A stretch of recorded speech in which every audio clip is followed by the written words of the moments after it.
আমরা সবাই জানি মহানবী হযরত মুহাম্মদ সাল্লাল্লাহু আলাইহি ওয়াসাল্লামের কনিষ্ঠ কন্যা ছিল হযরতে ফাতেমা রাদিয়াল্লাহু তাআলা আনহা। আজকের এই ভিডিওতে ফাতেমা রাদিয়াল্লাহু তাআলা আনহার জীবনে ঘটে যাওয়া কিছু ঘটনা জানব। তাহলে চলুন জেনে নেওয়া যাক। ফাতেমা রাদিয়াল্লাহু তাআলা আনহার চোখের পানি। হযরত আবু সাইলাবা খাসানী রাদিয়াল্লাহু তাআলা আনহু থেকে বর্ণিত, রাসূলুল্লাহ সাল্লাল্লাহু আলাইহি ওয়াসাল্লাম একবার যুদ্ধ থেকে ফিরে এলেন। মসজিদে এসে 2 রাকাত নামাজ পড়লেন। রাসূলুল্লাহ সাল্লাল্লাহু আলাইহি ওয়াসাল্লামের একটি অভ্যাস ছিল, সফর থেকে ফিরে তিনি মসজিদে গিয়ে 2 রাকাত নামাজ পড়ে অতঃপর হযরত ফাতেমা রাদিয়াল্লাহু তাআলা আনহুর বাড়িতে যাওয়া, তারপর তিনি স্ত্রীদের ঘরে যেতেন। সেবার তিনি সফর থেকে ফিরে এলেন, হযরত ফাতেমা রাদিয়াল্লাহু তাআলা আনহুর ঘরে গেলেন এবং হযরত ফাতেমা রাদিয়াল্লাহু তাআলা আনহু রাসূল সাল্লাল্লাহু আলাইহি ওয়াসাল্লামের জন্য দরজায় দাঁড়িয়ে অপেক্ষা করছেন। রাসূলুল্লাহ সাল্লাল্লাহু আলাইহি ওয়াসাল্লাম এলেন, তিনি শুভেচ্ছা জানানো। হযরত ফাতেমা রাদিয়াল্লাহু তাআলা আনহু রাসূল সাল্লাল্লাহু আলাইহি ওয়াসাল্লামের নূরের চেহারায় চুমু খেতে লাগলেন এবং রাসূলের চেহারার দিকে তাকিয়ে কাঁদতে লাগলেন। রাসূলুল্লাহ সাল্লাল্লাহু আলাইহি ওয়াসাল্লাম কান্নার কারণ জিজ্ঞাসা করলে হযরত ফাতেমা রাদিয়াল্লাহু তাআলা আনহু বললেন, হে আল্লাহর রাসূল, আপনার অবস্থা দেখে আমি কান্না করছি।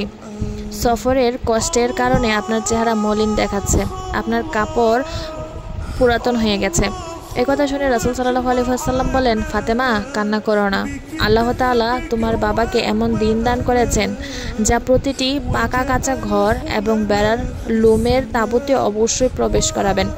যে ব্যক্তি ইসলামের প্রবেশ করবে সে সম্মানিত হবে, যে ব্যক্তি প্রবেশ করবে না সে অপমানিত হবে। পৃথিবীর যে স্থানে রাত নেমে আসে সে স্থানে ইসলাম ছড়িয়ে পড়বে, সারা দুনিয়া ইসলামের বাণী পৌঁছে যাবে। হযরত ফাতেমা রাদিয়াল্লাহু তাআলা আনহুর সাহসিকতার একটা গল্প শুনব। হযরত আব্দুল্লাহ ইবনে মাসউদ রাদিয়াল্লাহু আনহু হতে ঘটনাটি বর্ণনা করেছেন। রাসূলুল্লাহ সাল্লাল্লাহু আলাইহি ওয়াসাল্লামের মসজিদের হারামে গেলেন। আবু জাহেল ইবনে হিশাম, সায়বা ইবনে রবিয়া, উতবা ইবনে রবিয়া, উকবা ইবনে আবি মুইত এবং উমাইয়া ইবনে খালফ সহ আরও 2 জন সেখানে উপস্থিত ছিল। ওরা মোট 7 জন কাফের হাতিমে কাবার পাশে বসেছিল। রাসূলুল্লাহ সাল্লাল্লাহু আলাইহি ওয়াসাল্লাম তখন নামাজ পড়ছিলেন। নামাজে অনেক সময় নিয়ে সেজদা করেন। আবু জাহেল বলল, তোমাদের মাঝে এমন কে আছো যে অমুক স্থানে অমুক গোত্রের কাছে যাবে যারা উট জবাই করে, সেই গোত্রের লোকদের কাছ থেকে উটের ভুঁড়ি আমার কাছে নিয়ে আসবে। তাদের মধ্যে খারাপ প্রকৃতির ছিল উকবা ইবনে আবু মুইত, সে গিয়ে উটের ভুঁড়ি নিয়ে এলো। তখন রাসূলুল্লাহ সাল্লাল্লাহু আলাইহি ওয়াসাল্লাম ছিলেন সেজদারত অবস্থায়। উকবা ইবনে আবু মুইত রাসূল সাল্লাল্লাহু আলাইহি ওয়াসাল্লামের কাঁধের উপর উটের ভুঁড়ি ঢেলে দিল। হযরত আব্দুল্লাহ ইবনে মাসউদ বলেন, আমি সেখানে দাঁড়িয়েছিলাম, কিন্তু তখন কিছু বলার মতো শক্তি আমার ছিল না, কেননা আমি তো নিজেই নিজেকে হেফাজত করতে পারি না। আমি সেখান থেকে যাওয়ার জন্য উদ্যত হলে হযরত ফাতেমা রাদিয়াল্লাহু তাআলা আনহু খবর শুনে সেখানে দৌড়ে এলেন। তিনি রাসূল সাল্লাল্লাহু আলাইহি ওয়াসাল্লামের কাঁধ থেকে সে উটের ভুঁড়িটা নামিয়ে দেন এবং কুরাইশদেরকে কড়া ভাষায় কিছু কথা বলেন। তখন কাফেরেরা কোনো জবাব দিতে সক্ষম হলো না। রাসূলুল্লাহ সাল্লাল্লাহু আলাইহি ওয়াসাল্লাম সেজদা শেষ করে মাথা উঠিয়ে 3 বার বললেন, হে আল্লাহ, তুমি কুরাইশদেরকে পাকড়াও করো। এরপর তিনি মসজিদের বাইরে চলে এলেন।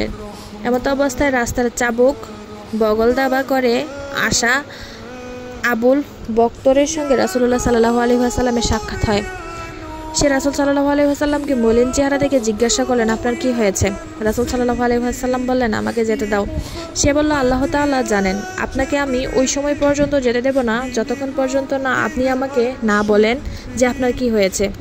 আপনার অবশ্যই কোনো সমস্যা হয়েছে। যখন রাসূল সাল্লাল্লাহু আলাইহি ওয়াসাল্লাম বুঝতে পারলেন না বললে তার হাত থেকে রেহাই পাওয়া যাবে না, তখন তিনি বললেন, আবু জাহেলের নির্দেশে উকবা বিন আবু মুইত তার কাঁধে উটের ভুঁড়ি ফেলেছে। তখন আবু বক্তর বলল, আমার সঙ্গে মসজিদে চলুন। রাসূলুল্লাহ সাল্লাল্লাহু আলাইহি ওয়াসাল্লাম এবং আবু বক্তর মসজিদে গেলেন। আর তারপর আবু বক্তর আবু জাহেলের দিকে তাকিয়ে বলল, হে আবুল হাকাম, তোমার নির্দেশে নাকি মুহাম্মদের উপর উটের ভুঁড়ি চাপিয়ে দেওয়া হয়েছে? তখন আবু জাহেল বলল, হ্যাঁ, আমার নির্দেশে দেওয়া হয়েছে। আবু বক্তর তখন চাবুক উঠিয়ে তার মাথায় আঘাত করলো। কাফেরেরা নিজেদের মধ্যে হাতাহাতি করতে লাগলো। আবু জাহেল বলল, তোমরা মানুষ হও, তোমাদের মধ্যে এই অবস্থা শুরু হলে মুহাম্মদের ফায়দা নিবে। মুহাম্মদ চায় আমাদের মাঝে যেন পরস্পরের শত্রুতার সৃষ্টি হয় আর তার সঙ্গীরা বেঁচে যায়। একদিনের ঘটনা। হযরত আনাস রাদিয়াল্লাহু তাআলা আনহু ঘটনাটি বর্ণনা করেন। একবার হযরত ফাতেমা রাদিয়াল্লাহু তাআলা আনহু রাসূল সাল্লাল্লাহু আলাইহি ওয়াসাল্লামের সামনে জবের রুটি নিয়ে হাজির হলেন। রাসূলুল্লাহ সাল্লাল্লাহু আলাইহি ওয়াসাল্লাম তখন বললেন, 3 দিন পর এই প্রথম তোমার পিতা খাবার খাচ্ছে। তিবরানির বর্ণনাতে রাসূল সাল্লাল্লাহু আলাইহি ওয়াসাল্লাম জিজ্ঞাসা করেছিলেন, তোমার হাতে ওটা কি? হযরত ফাতেমা রাদিয়াল্লাহু তাআলা আনহু তখন বললেন, আমি কিছু খাবার আপনার জন্য রান্না করে এনেছি। খাবারগুলো একা খেতে ভালো লাগছিল না, তাই আপনার জন্য নিয়ে এলাম। তখন রাসূলুল্লাহ সাল্লাল্লাহু আলাইহি ওয়াসাল্লাম বলেন, এটাই প্রথম খাবার যা তোমার বাবা 3 দিন পর খাচ্ছে। আরেকদিনের ঘটনা, রাসূল সাল্লাল্লাহু আলাইহি ওয়াসাল্লাম বলতেন, তায়েফ থেকে ফিরে আসার দিনটি ছিল আমার জীবনের সর্বাপেক্ষা কঠিন দিন, এমনকি উহুদের দিন থেকেও কঠিনতর। জিবরাইল আলাইহিস সালাম ওই দিন আমাকে বললেন, যদি আপনি চান তাহলে তায়েফের দুনিয়া থেকে নিশ্চিহ্ন করে দেওয়া হবে। মক্কার 2 দিকের পাহাড় আবু কুবায়েস ও কুয়াইনকে উল্টিয়ে দেওয়া, এদের উপর ছেড়ে দেওয়া হবে। কিন্তু আমি একথা বলে নিষেধ করলাম যে এদের সন্তানদের থেকে এমন লোক জন্মগ্রহণ করবে যারা অদ্বিতীয় আল্লাহর ইবাদত করবে। কতিপয় বর্ণনা রয়েছে, নবীজি সাল্লাল্লাহু আলাইহি ওয়াসাল্লাম তখন তায়েফ থেকে ফিরে মক্কায় এলেন। তখন তিনি ছিলেন অত্যন্ত বিপন্ন ও আঘাতে জর্জরিত। হযরত ফাতেমা রাদিয়াল্লাহু তাআলা আনহু সম্মানিত পিতার এরকম বিপন্ন অবস্থা দেখে পেয়ে ভীষণ চিন্তায় পড়ে গেলেন এবং কয়েকদিন পর্যন্ত অত্যন্ত পরিশ্রম করে নবীজির খেদমত করলেন। সাইয়েদা হযরত উম্মে কুলসুম রাদিয়াল্লাহু তাআলা আনহু এই কাজে ছোট বোনের সঙ্গে দিয়েছেন। নবীজি সাল্লাল্লাহু আলাইহি ওয়াসাল্লাম পূর্ণ সুস্থ হওয়া পর্যন্ত উভয় বোন চরম অস্বস্তিতে সময় অতিবাহিত করেছেন।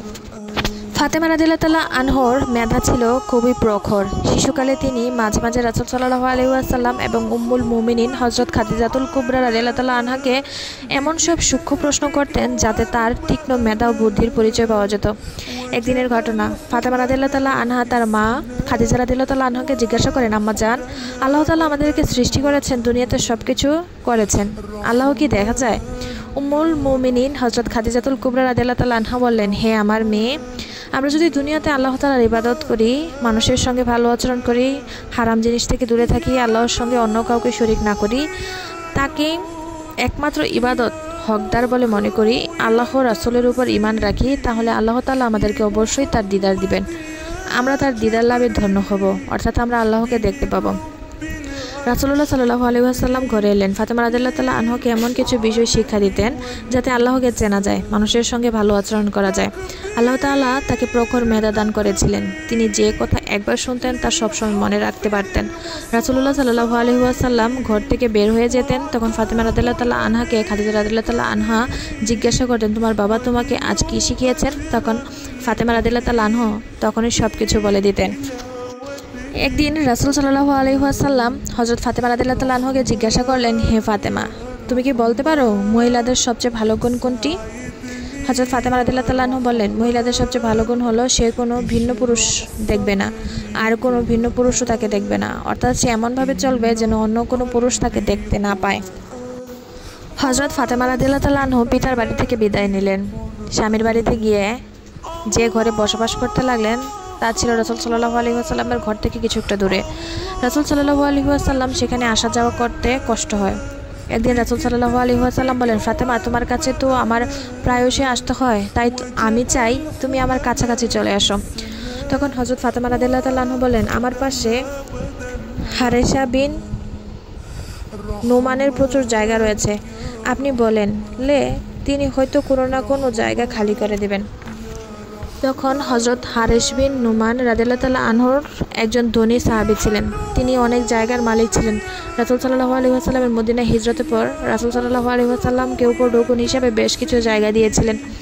রাসূলুল্লাহ সাল্লাল্লাহু আলাইহি ওয়াসাল্লাম ওইসব জায়গা গরিব মুহাজিরদের মাঝে বণ্টন করে দিয়েছিলেন। যখন হযরত ফাতেমা রাদিয়াল্লাহু তাআলা আনহা রাসূল সাল্লাল্লাহু আলাইহি ওয়াসাল্লামের কাছে হারেসা রাদিয়াল্লাহু তাআলা আনহুর জায়গার জন্য আবেদন করেন, তখন রাসূল সাল্লাল্লাহু আলাইহি ওয়াসাল্লাম বলেন, হারেসার কাছে আরও কোনো জায়গা চাইতে আমার লজ্জা লাগছে। শুরু থেকে হারেসা আল্লাহ এবং তার রাসূলকে রাজি খুশি করার জন্য বিভিন্ন জায়গা দিয়েছে। রাসূল সাল্লাল্লাহু আলাইহি ওয়াসাল্লামের কথা শুনে ফাতেমা রাদিয়াল্লাহু তাআলা আনহা চুপ হয়ে গেলেন। এই খবর হারেসা বিন নোমানের কাছে পৌঁছালো যে রাসূল সাল্লাল্লাহু আলাইহি ওয়াসাল্লাম ফাতেমা রাদিয়াল্লাহু তাআলা আনহাকে তার কাছাকাছি নিয়ে আসতে চান।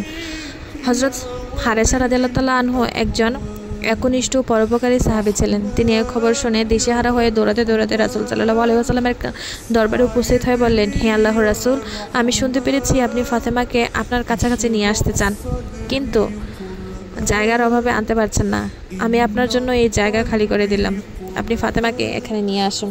এরপর তিনি বললেন, হে আমার মুনিব, আমার জানমাল সকল কিছু আপনার উপর কুরবান হোক।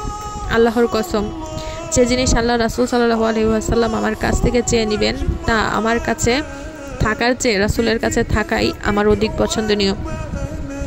রাসূল সাল্লাল্লাহু আলাইহি ওয়াসাল্লাম তার জন্য রহমত ও বরকতের দোয়া করলেন।